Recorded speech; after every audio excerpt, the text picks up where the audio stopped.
Wechter, bonjour. Bonjour. Alors l'an dernier, vous anticipiez une année sur le plan économique plutôt bonne pour la zone euro. Peut-on dire que vous aviez vu juste? Clairement, l'activité s'est accélérée sensiblement en zone euro en 2015. On va avoir une croissance de 1,5% à peu près. On était à zéro de croissance entre 2011 et 2014. Il y a clairement une amélioration. Et on peut dire la même chose pour l'économie française. On va être à 1,2%.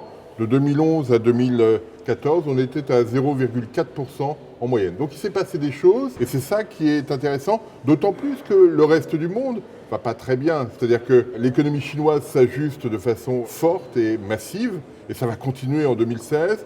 L'économie américaine progresse modérément, sans accélération. L'économie de la zone euro réussit malgré tout à gagner en autonomie de croissance et c'est ça qui nous intéresse pour 2015 et surtout pour 2016. Que peut-on dire aujourd'hui des perspectives 2016? Est-ce qu'elles dépendent de la décision de la Fed ou du taux de croissance chinois? Je crois que ça dépend encore davantage de ce que va faire Mario Draghi à la BCE, puisqu'on est dans une phase où la politique monétaire va rester extrêmement accommodante. La politique budgétaire l'est devenue aussi de fait, ce qui fait que l'économie de la zone euro retrouve des marges de manœuvre. Le consommateur se remet à consommer parce que le pétrole est très bas et que c'est quelque chose qui l'avantage. Et puis on voit aussi les entreprises commencer à investir.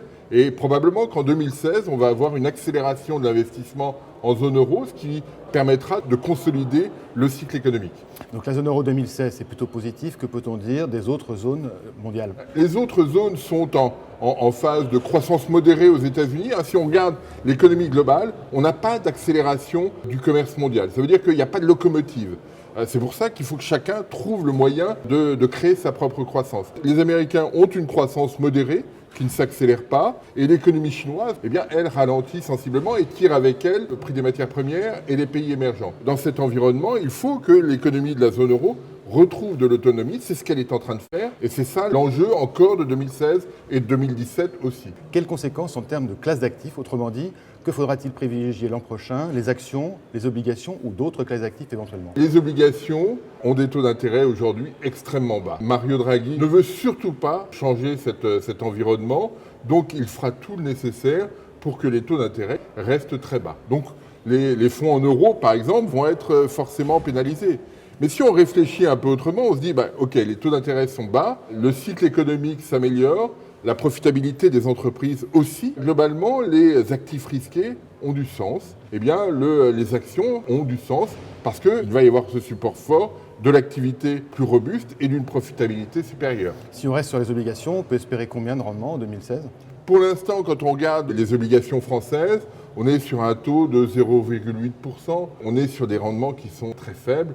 Et même si pour des aspects techniques, on peut gagner un petit peu, ça reste très, très limité. Et on ne peut pas rêver sur des placements de ce type-là. Par contre, sur des actifs plus risqués, comme je l'évoquais, on peut avoir des surprises plutôt favorables. Donc si je vous entends bien, il vaut mieux privilégier les actions, mais quel style de gestion? On voit bien que le cadre macroéconomique favorise les actifs risqués. Donc là-dessus, on ne doit pas avoir d'ambiguïté.